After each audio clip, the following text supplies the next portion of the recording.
ጎዳና ፀሐይዋ ወደ ምዕራብ እያዘቀዘቀች ስለሆነ የሰው ጥላ ረጅም ሊሆን ጀምሯል። ድንገት አንድ ቡናማ ቀለም ፀጉር ያለው ከሴታ ጉስቁል ውሻ ከሱ የዋሰ ቆሻሻና ጎስቋላ የሆነ ትንሽ ልጅ ተከትሎ ከህዝብ መሃል ወጣ። ልጁ 7 ወይም 8 ዓመት ቢሆነው ነው። ፊቱን አተኩሮ ላየው በትንሽ ልጅ መጠን የተሰራ የ60 ዓመት ሽማግሌ ይመስላል። በፈጣንና ትናንሽ እርምጃዎቹ የፒያሳን አቅጣጫ ያዘ። ውሻውን በፍቅርና በአዛዥ መልክ ይጠራዋል። ማሹ ነው እንጂ።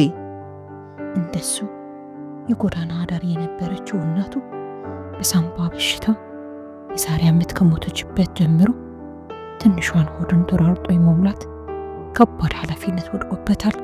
መንገደኞቹ ራስ መኮንን ድልድይ ደርሰዋል። ውሻው ከረሃቡና ከድካሙ የተነሳ አፉን በሰፊው ከፍቶ ማለቅለቅ ጀምሯል። ልጁ እያባበደው እርምጃውን እንዲያፈጥን ይነግረዋል። ማሹ አይዞህ፣ ቆሼ ሳይጠራ ከደረሰ ምናምን አላጣልህም እሺ። ውሻው በጌታው የተስፋ ቃል እምብዛም የተጽናና አይመስልም። ድልድዩ ዳር ቆሞ ከስር የተጣለውን የተበታተነ ቆሻሻ በጎሞች አይንቀኝም። እዚያ ታች በደንብ ያልተጋጠ የጎድን አጥንት ይታየዋል። ቤት በኩል ይውረድ። ድንገት መለስ ቢል ትንሹ ጌታውን ካጠገቡ አጣው። ተደናግጦ ተገላመጠ። ልጁ አስፋልትን አቋርጦ ከአንዲት መካከለኛ ዕድሜ ካላቸው ረዥም ደማም ሴት ጋር አንጋጦ ሲከራከር አየሁና እየጣደፈ ሮጠ። ሴትየዋ ከታክሲ ያወረዱትን አነስተኛ ሻንጣ የሚሸከምላቸውን ቢፈልጉ ትንሹ ልጅ አላመኑትም። ኧረ እባክህ አንተ ልጅ፣ አሁን ይህንን ተሸክሜ አፍንጮ በር ችዬ ደርሳለሁ ነው የምትል?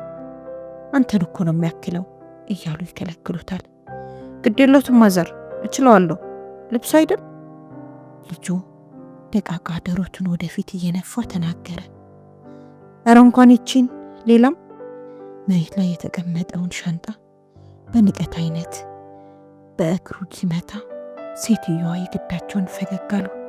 ሄሄ በል እስኪ እንይ አሉ ደግና ርኅራኄ በተሞላው ድምፅ። ልጁ ግንባር ላይ ከሱና ከሻንጣው ክብደት ብዙ እጥፍ የሚተልቅ የራስ መተማመን ተጽፎ አነበቡ።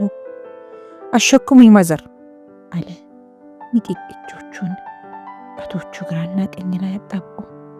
ሻንጣው ተነስቶ ትንሹ ሰው ራስ ላይ ተሰየመ። ቀኑን ሙሉ እምብርቱ ላይ ተቋጥሮ ሲያኝኩ የዋለውን ረሃብ በመጨረሻው ድል የሚነሳበት እድል በማግኘቱ የተደሰተው ልጅ ውሻውን አስቀድሞ መንገድ ጀመረ። ማሾ ሂድ! በድል አድራጊ ድምፅ ውሻው ላይ ጮኸ። ደስ ብሎታል። ሴትዮዋ በዝግታ እርምጃ ከግርግሩ ይከታተሉታል። ስላሸከሙት ተጸጽተዋል። ሸክሙን ጭንቅላቱ ላይ ለማቆየት አካላቱን አክብሮ ወጥሮ በትልቅ ሰው ብርቱ ቁርጠኝነት ግን በጉስቋላ ትንሽ ልጅ አቅም ሲታገል እያስተዋሉ የሚረብሽ የጥፋተኝነት ስሜት ተሰማቸው። ማሙሽዬ በቃ ይቅርብህ፣ ፍራንክ እንዲሁ ሰጥሃለሁ ቢሉትም አልሰማቸውም። ግድ የለውም ማዘር፣ ትንሽ ፈጠን አለ። ተከተሉት። ሊያሳዝኑት አልፈለጉም። ሴትየዋ ቤት ደርሰው ሸክሙ ከጭንቅላቱ ሲወርድ ጭው ዋለበት። ቶሎ አለና በረንዳው ላይ ቁጭ አለ። ቤቱ ትልቅና ቆንጆ ነው። ግቢው በጥንቃቄ በተያዙ አበቦችና አጥሮ በተከመከመ ለስላሳ አረንጓዴ ሳር አምሯል። ጨለማው ግቢው በር ዳርና ዳር በተተከሉ መብራቶች ተገፏል። ቤተሰቡ የቤቷን እመቤት በየተራ እየሳመ ናፍቆትን ይወጣል። ከሰላምታው በኋላ ሴትየዋ ትንሽን ልጅ ይዘው ወደ ሳሎን ገቡ። ከአባትየው ሌላ ዕድሜያቸው በ10ኛው ማለቂያ የደረሱ 2 ሴትና የነሱ ታላቅ መሆኑ በግልጽ የሚታይ ጎረምሳ ሳሎን ውስጥ ፈንጠርጠር ብለው ተቀምጠዋል። ልጁ ራት መጥቶ ተሰጠው። ሩዝ፣ በዱቄት ተቀቅሎ የተጠበሰ ድብልብል ስጋ፣ ነጭ ለስላሳ የስንዴ ዳቦ፣ እንደ ወረቀት የሳሳ ጣፋጭ እንጀራ፣ ደቆ የተከተፈ ስጋ የበዛበት ቀይ ወጥ። ሲያሰቃየው የዋለው ረሃብ ጓዝን ጠቅልሎ ጠፋ። እራቱን እስኪ ደክመው በላ። ከተፈጠረ እንዲህ ያለ ጣፋጭ ነገር ቀምሶ እንደማያውቅ ይምላል። ለማግኘት እንኳን እድሉ አልነበረውም። ያለ ወትሮ የሰፋው ጉሮሮ እያንዳንዱ ጉርሻ እየቀማ ይወስድበት ነበር። አባትየው ጠሩትና ና እስኪ ልጄ። ተነስቶ ሄደ። ማን ነው ስምህ? እግራቸው ስር አስቀምጠው ጠየቁት። ማሙሽ ስሙን ነገራቸው። አረ የእውነት ስምህን ማለቴ ነው አሉ ሳቅ እያሉ። እኮ የእውነቴን ነው አላቸው፣ አይኑን ግንባራቸው ላይ አሳርፎ። የት ነው የምትኖረው? ትልቁ ልጅ በጎርናና ደግ ድምፅ ጠየቀው። እሱም እንደ አባቱ ስለ ትንሹ ልጅ እያሰላሰለ ነበር። አሁን ቤተሰቡ በሙሉ በልጁ ዙሪያ ያወራል። ፒያሳ ነው የምንኖረው። ታዲያ አሁን አልመሸብህም የኔ ቆንጆ? እናትየው ጠየቁት። በእርግጥ መሽቷል። አይ አልመሸም አለ ልጁ በሚገርም ድፍረት። ከመርካቶም እንኳን ቢሆን ሌሊት እመጣለሁ። የዚያን ሁሉ ሰው አይን እንዲፈጠር የሚያደርግ ነገር ማውራት በመቻሉ ታላቅ ኩራት ተሰምቶታል። ውይ ያቺ መከረኛ እናት ስትጨነቅ ታመሻለች ይሄኔ። እናትየው የትንሹን ልጅ አይን በርህራሄ ያዩ። እናቴ የለችም። ታዲያ ከማን ጋር ነው የምትኖረው? ከማሹ ጋር። አባትህ ናቸው? እናትየው ሊወድት ጀምረዋል። ልጁ እንደየዋሆች ሁሉ ሲያስብ ነበር የሚናገረው። ድንገት እንደ ቃንጭል የሚንከለከል የጠራ ሙዚቃ ድምፅ ከልቡ ይስቅ ጀመር። ማሽኮ አይኖቹን ጨፍኖ ነበር የሚስቀው። ማሽኮ እሺ ነው፣ አባቴ አይደለም። ሁሉም አብረው ሳቁ። እናቴ የት ሄደው ነው? አንደኛዋ ልጅ እናቷ ሳይጠይቁ ያለፉትን ጥያቄ ጠየቀችው። ሞተች። ጸጥ አሉ። ቃሉ ውስጥ ድምፁ መሃል በእናቱ ሞት ምን ያህል የነበረውን እንዳጣ፣ ምን ያህልም ወደፊት እንደማያገኝ የሚያመላክት አንዳች አሳዛኝ ለዛ ነበረበት። ምን ሆኖ ነው የሞቱት? ልጅቷ እንባዋ አይኖቿ በራፍ ተደቅኖ ጠየቀችው። ስለ እናቱ ሲያወራ እንዴት ያለ ለውጥ አካሉ ላይ እንደሚሰፍን አስተዋለች። እንዴት አንድ ትንሽ ልጅ ወልዳ ለዚህ አይነት መከረኛ ህይወት ለሰጠችው የሞተች እናቱ ይህን ያክል ፍቅርና ክብር ሊኖረው ይችላል? ሆዳን አማት ነው ሲል መለሰላት። ታዲያ አሁን ከማን ጋር ነው የምትኖረው? ከማሽ ጋር ሲል አሁንም መለሰ። አባትስ? አሁን እናትየው ናቸው የጠየቁት። ደንግጧል። አባት የለኝም። እሳቸውም ሞተው ነው? አይ አባት አልነበረኝም። ከእናቴና ከማሽ ጋር ብቻችንን ፒያሳ ፌርማታ ውስጥ። በጣፋጭ ልጅ አፍ ታሪኩን ይነግራቸው ጀመር። አባትየው ታሪኩን እያዳመጡ ያሰላስላሉ። ፊቱን አስተዋሉት። ሸምግሏል። እናቱ ሞታለች። የሚረባው፣ የሚጠማው፣ የሚበርደው፣ የሚደክመው ልጅ ነው። እዚህ ባሳድገውስ አሉና አሰቡ። ከሳቸው ጋር አኑሮ ሊያሳድጉት ወሰኑ። በሕይወታቸው ለብዙ ጊዜያት ተሰምቷቸው የማያውቅ ትልቅ የእርጋታ ስሜት የሰራ አካላቸውን አሞቀው። ትንሹ ልጅ ታሪኩን አውርቶ ጨርሷል።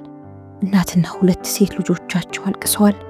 በሕፃኑ ልጅ ጫንቃ ላይ ካረፈው መከራ እንጣት ያህል እንኳን ቢሰጣቸው ለመሸከም መቻላቸውን ይጠራጠራሉ። አባትየው ጉሮሯቸውን በሳል ጠራርገው ተናገሩ። ማሙሽ እዚህ ከኔ ጋር ብትኖር አትወድም? ለምን አይወድም? ይወዳል እንጂ። እናትየው ተጣድፈው ተናገሩ። የባላቸውን ሐሳብ ቅድም ጀምረው ከዓይናቸው አንብበው ደስ ብሏቸው ቆይቷል። ማሙሽ ከኔ ጋር ነው የምትኖረው? እሺ፣ አዲስ ልብስ እገዛልሃለሁ፣ ትምህርት ቤት ትሄዳለህ? እሺ፣ የኔ ቆንጆ የተገማመደ ሉጫ ጸጉርን በእጃቸው እያሻሹ ይለምኑት ጀመር። ልጁ በቀላሉና በትንሽ ድምፅ እሺ ከእናንተ ጋር እሆናለሁ አለ። ሁሉም ሳይታሰብ በድንገት ከነሱ አንድ የሆነውን አዲስ የቤተሰብ አባል በጉጉት በመገረምና በስስት እያዩት ያወሩ ጀመር።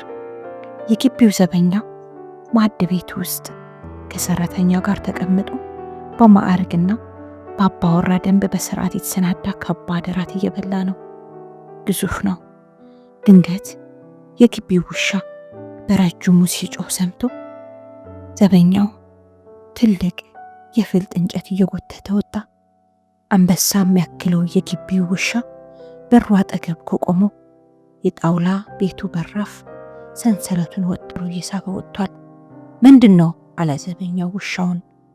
ትልቁን የብረት በር በጥፍሮቹ እየጫረ የሚያንሳጥጥ ድምፅ ሰማና ተጠንቅቆ በሩን ከፈተው። አንድ ጉስቁል ውሻ በእግሮቹ መሃል ሽልኮ ገባና ወደ ትልቁ ቤት በፍጥነት ሮጠ። ዘበኛው ለአፍታ በድንጋጤ ዘለለ። ከዚያም ልቡ መለስ ሲልለት ትልቁን የአጠና ፍልጥ በሁለት እጆቹ ሽቅብ ይዞ ውሻውን ያባረር ጀመር።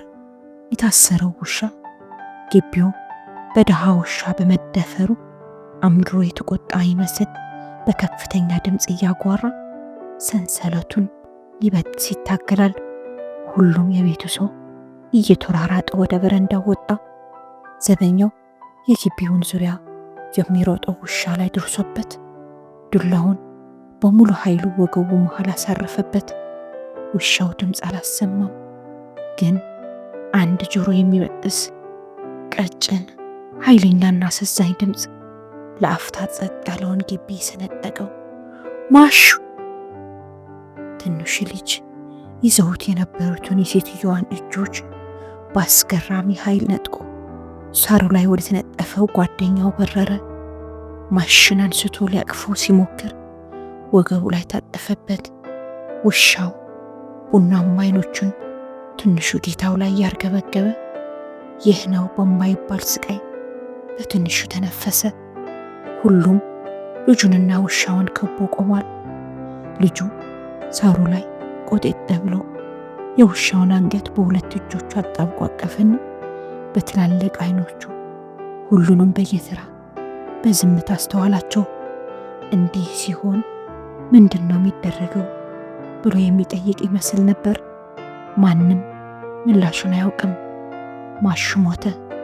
ልጁ የውሻውን ሬሳ ግማሽ ታቅፎና ግማሽ እየጎተተ ከግቢው ሲወጣ ማንም ሊያስቆመው አልደፈርም። በቁጣና በሐዘን በተኮማተረው ፊቱ ላይ ጥልቅ የጥላቻና የበቀል ስሜት ሰፍኖ ነበር። አይኖቹ ፊት በጭካኔ ጓደኛውን የተቀማበትን ግቢና ግቢው ውስጥ ያሉትን ሰዎች ተጸየፈ። ደራሲ አሳምነው ባረጋ